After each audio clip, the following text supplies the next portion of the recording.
Morning dear student and welcome back. आज का हमारा टॉपिक है biological evolution. Evolution by natural selection in the true sense would have started when cellular forms of life with differences in metabolic capability organized on earth। Natural selection के द्वारा जो evolution हुआ वो कैसा था? वो जब सेलुलर फॉर्म्स लाइफ जिनमें अलग अलग मेटाबॉलिक कैपेबिलिटी प्रेजेंट थी, जब ऐसे ऑर्गेनिज्म अर्थ के ऊपर आए जिनमें अलग अलग सेल अलग अलग मेटाबॉलिक एक्टिविटी को करती थी, या फिर मेटाबॉलिक एक्टिविटी को करने वाली सेल्स का जब फॉर्मेशन अर्थ के ऊपर हुआ, तब से ही नेचुरल सिलेक्शन वाली प्रोसेस स्टार्ट हुई। ठीक है। The essence of Darwin theory about evolution is natural selection. Darwin ने अपनी जो थ्योरी थी वो किस पे बेस्ड थी? वो नेचुरल सिलेक्शन पे बेस्ड थी। The rate of appearance of new forms is linked to the life cycle of the life span। कोई भी जो नया फॉर्म बनता था किसी भी ऑर्गेनिज्म का, वो किससे लिंक रहता था? वो लाइफ साइकिल से या फिर लाइफ स्पेन से। ठीक है। Microbes that divide first have the ability to multiply and become millions of individual with in hour. सबसे पहले अगर हम बात करें माइक्रोब्स की, तो उनके पास क्या है? गजब की एबिलिटी है कि वो केवल 1 आवर में, ठीक है, अपनी मिलियंस ऑफ कॉपीज बनाने में उनमें क्या है? इस बात की कैपेबिलिटी है। A colony of bacteria, say A, growing on a given medium, has built-in variation in terms of ability to utilize a feed component। ठीक है। अगर हम बात करें किसी बैक्टीरिया की कॉलोनी की, जिसको हमने बोला से ए, जिसको हमने ए बोला, उसमें क्या है? वो उसके पास ऐसी एबिलिटी है कि जो जिस फीड में कंपोनेंट से उन्हें फीड किया जा रहा है, यानी कि जिस मीडियम में उन्हें रखा गया है, उसको वो कैसे यूटिलाइज करते हैं। A change in the medium composition would bring out only that part of the population से B। अगर उस A पॉपुलेशन में से अगर वो फर्टिलाइज होते हैं, अपनी कॉपीज़ को बना लेते हैं, और उनमें से अगर उसका कुछ एक पार्ट जो किसी दूसरे फूड मीडियम में, ठीक है, अब दूसरे फूड मीडियम में कैसे? अगर सपोज उस मीडियम में कुछ दूसरी चीज़ अगर आ गई फीडिंग के लिए, तो उस पॉपुलेशन को हम क्या कहेंगे? बी कहेंगे। That can survive under new conditions, क्योंकि वहाँ पर क्या है? अब बिल्कुल नई कंडीशंस आ गई हैं, नया फूड मटेरियल आ गया है, तो जो वहाँ पॉपुलेशन ग्रो करेगी, उस पॉपुलेशन को हमने क्या कहा? Population B. In due to course of time, this variant population outgrows the other and appear a new species। तो ऐसे ही समय के साथ साथ जब कंडीशंस लगातार चेंज होती गई, तो इस वैरायटी से क्या हुआ? एक नई स्पीसीज का फॉर्मेशन हुआ। ठीक है। This would happen with in days. इसको होने में काफ़ी दिन लगे। ऐसा नहीं कि ये केवल एक ही दिन में, क्योंकि हम बोल रहे हैं कि जो बैक्टीरिया है या जो माइक्रोब्स हैं वो केवल 1 आवर में ही अपनी मिलियंस कॉपीज़ बनाने की उनकी कैपेबिलिटी है। तो ऐसा नहीं है कि वो एक ही दिन में एक नई स्पीसीज़ को फॉर्म करेंगे। ऐसा करने में उन्हें कई दिन भी लग सकते हैं, महीने लग सकते हैं, या फिर उनको ईयर्स भी लग सकते हैं। For the same thing to happen in a fish or fowl would take millions of years, as life span of these animals are in years। ठीक है। ऐसे ही अगर हम बात करें तो फिशेस या फॉल के साथ भी ऐसा हुआ होगा कि उनके लाइफ स्पेन में, क्योंकि उनका लाइफ स्पेन की अगर हम बात करें तो केवल कुछ ईयर्स के उनका लाइफ स्पेन होगा, लेकिन उनसे कोई नई स्पीसीज बनने में मिलियंस ऑफ ईयर्स का टाइम लगा होगा। ठीक है, here we say that fitness of B is better than that of A under a new conditions. अब हम ऐसा क्यों बोल रहे हैं? क्योंकि एक नई स्पीसीज बनी है। शायद ऐसा होगा कि जब चेंजेस आ रहे होंगे हमारी अर्थ पे, उस टाइम पर पॉपुलेशन जो पॉपुलेशन ने अपने को सरवाइव किया होगा, अडेप्ट किया होगा अपने अंदर, और न्यू कंडीशंस में अपने आप को क्या किया होगा, ढाला होगा, तो उनकी पॉपुलेशन कुछ टाइम बाद उस एरिया में ज़्यादा हो गई होगी। ठीक है, तो हम यहाँ पर कह सकते हैं जो बी पॉपुलेशन है फिर से बैक्टीरिया की, उनकी पॉपुलेशन ए से ज़्यादा होगी न्यू कंडीशंस में, क्योंकि उनकी फिटनेस क्या होगी, ज़्यादा होगी। नेचर सेलेक्ट फॉर फिटनेस, और यहाँ पर फिटनेस सेलेक्ट करने का काम किसका है? वो नेचर का काम है, क्योंकि चेंजेस किस में हो रहे हैं? चेंजेस इन्वायरमेंट में हो रहे हैं, हैबिटेट में हो रहे हैं, जहाँ पर कोई ऑर्गेनिज्म रह रहा है या फिर अपने आप को सरवाइव करने की कोशिश कर रहा है। कोई नया ऐसी स्पीसीज बन रही है जो अपने आप को फिट कर रही है। वो किसके लिए फिट कर रही है? अपने सराउंडिंग एनवायरनमेंट के लिए। तो यहाँ पर जो सिलेक्टर है या जो वो कौन है? वो है nature. One must remember that the so called fitness is based on characteristics which are inherited. तो सबसे पहले हम जनरली अगर टर्म की बात करें तो हम अपने इन्वायरमेंट में फिट क्यों हैं? हमारे अंदर क्या है? ऐसे करेक्टरिस्टिक्स हैं जो हमारे पेरेंट्स से हमें इनहेरिटेडली मिले हुए हैं। ठीक है, तो हमें सबसे पहले याद करने वाली चीज़ ये है कि सबसे पहले जो फिटनेस किसी भी ऑर्गेनिज्म को मिलती है वो उसको कहाँ से मिलती है? उसके पेरेंट्स से। उसमें इनहेरिटेड करेक्टरिस्टिक्स आने की वजह से वो अपने एनवायरनमेंट में सर्वाइव कर पाता है।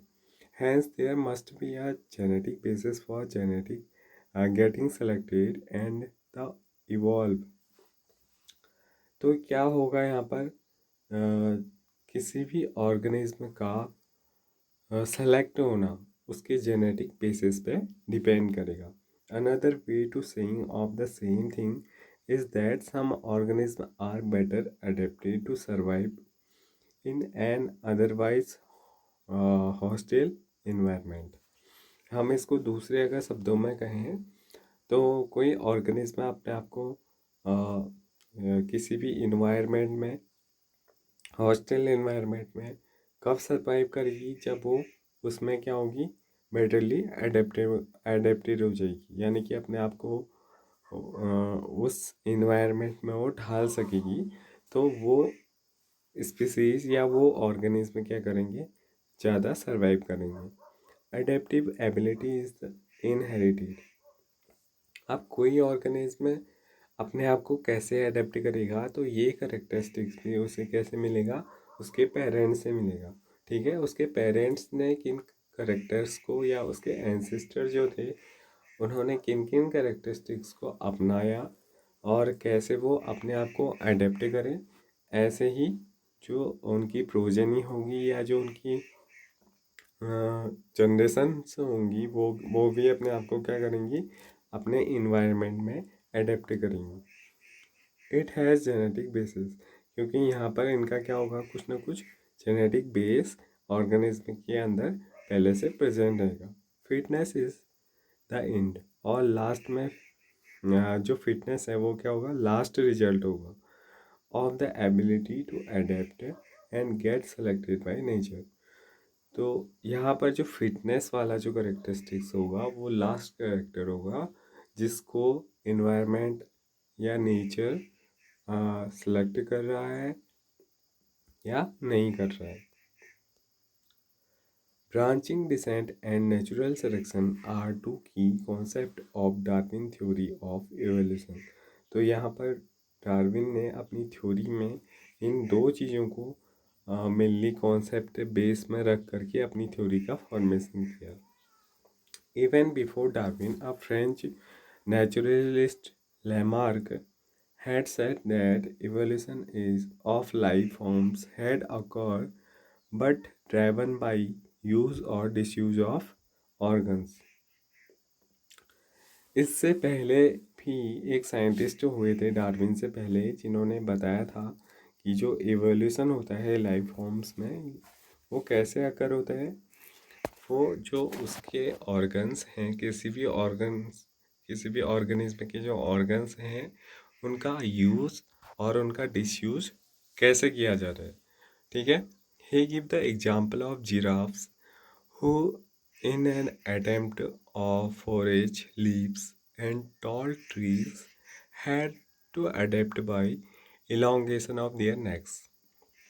और उन्होंने क्या एग्जाम्पल दिया. उन्होंने एक एग्जाम्पल दिया कि जो जिराफ हैं वो अपने इन्वायरमेंट में, क्योंकि पहले उनकी जो नेक थी वो काफ़ी शॉर्ट थी, लेकिन धीरे धीरे उनकी पॉपुलेशन बढ़ी और उनमें क्या हुआ कंपटीशन उनकी अपनी स्पीसीज़ के बीच में ही अपनी पॉपुलेशन के बीच में ही क्या हुआ उनमें कंपटीशन हुआ.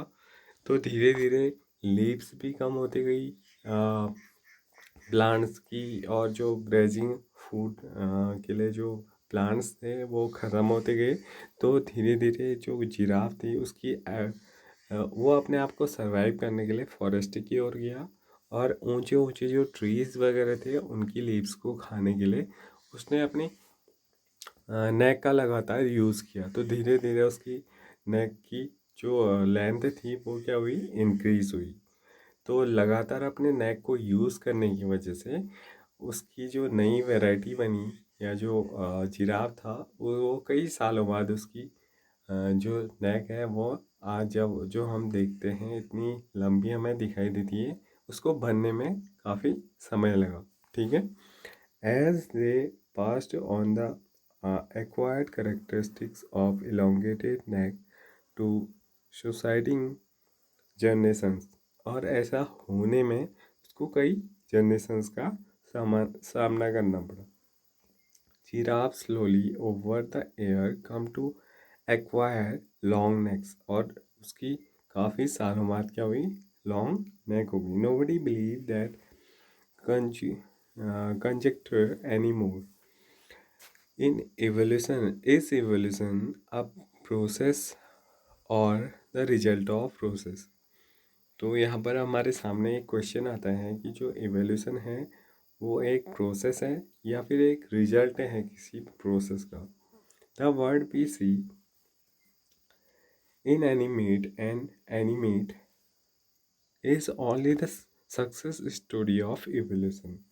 When we describe the story of this world, we describe evolution as a process.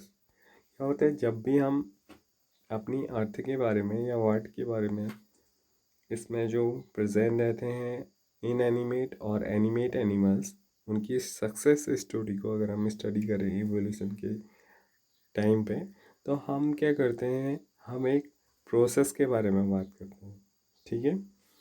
कि जो एवोल्यूशन हुआ है वो काफ़ी लंबे समय तक उसमें काफ़ी टाइम पीरियड लगा और उसके बाद जा कर के उसमें क्या हुए कुछ चेंजेस हमें देखने को मिले. तो इसमें क्या हो रहा है एक प्रोसेस चल रही है धीरे धीरे करके कुछ करेक्टरिस्टिक्स ऑर्गेनिज्म ने एक्वायर किए और कुछ के लिए उसने अपने आप को क्या किया अडेप्ट किया.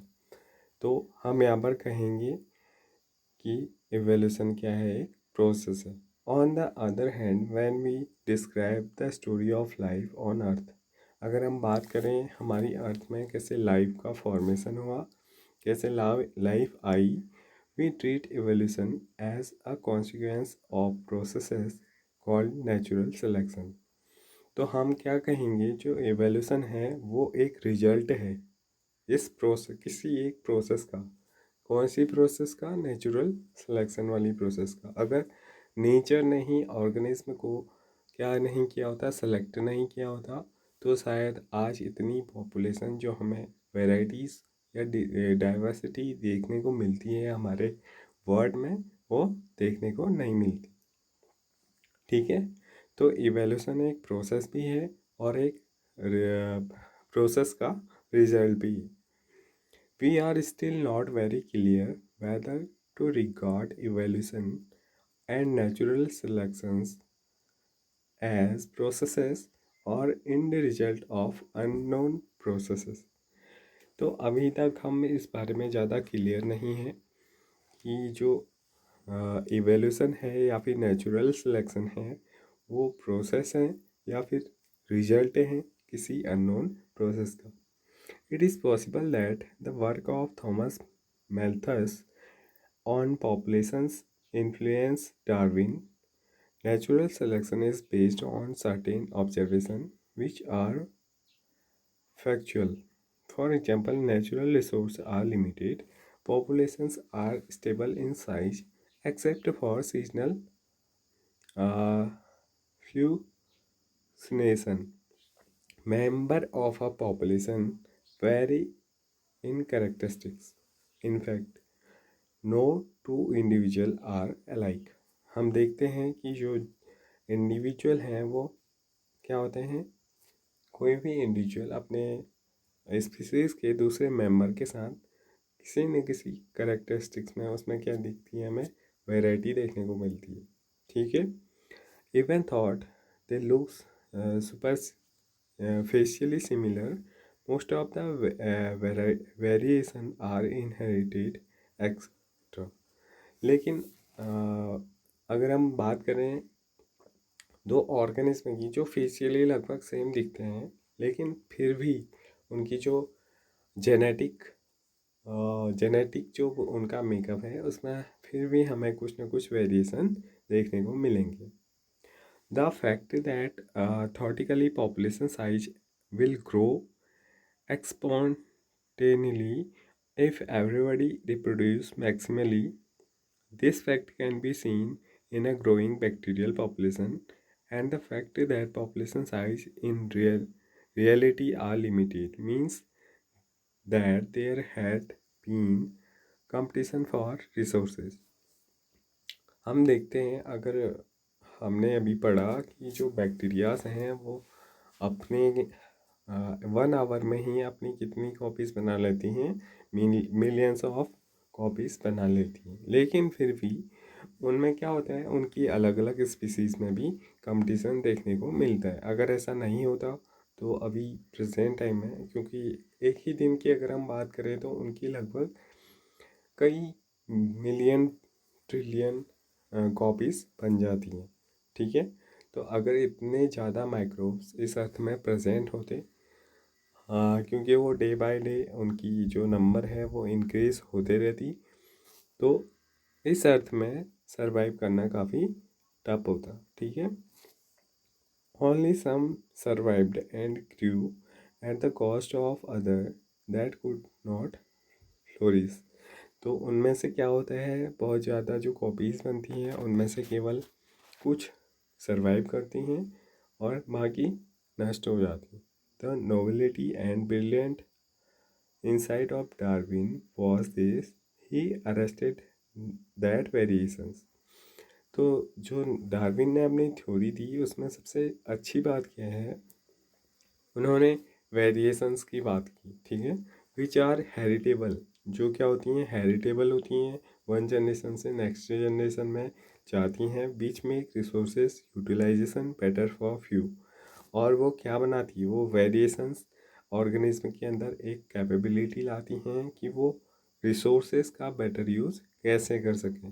ठीक है, एडेप्टेड टू हैबिटेट बेटर, अपने हैबिट में कैसे वो बेटरली एडेप्टेड हों, सर्वाइव हो सकें। Will enable only those of the reproductive and leave more progeny, और कैसे वो ज़्यादा रिप्रोडक्टिवली फिट हो और मोर प्रोजेनी को प्रोड्यूस कर सकें। Hence for a period of time over many generations survivors will leave more progeny and there would be a change in population characteristics and hence new forms appear to arise।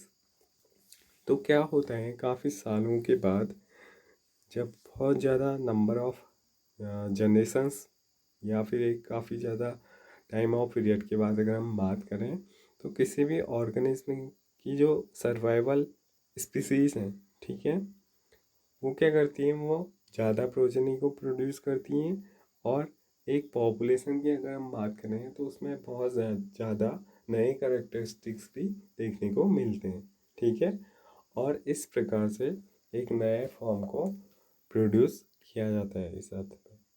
तो आज का lecture यहीं पर complete होता है, इससे आगे हम नेक्स्ट वीडियो में देखेंगे। Thank you.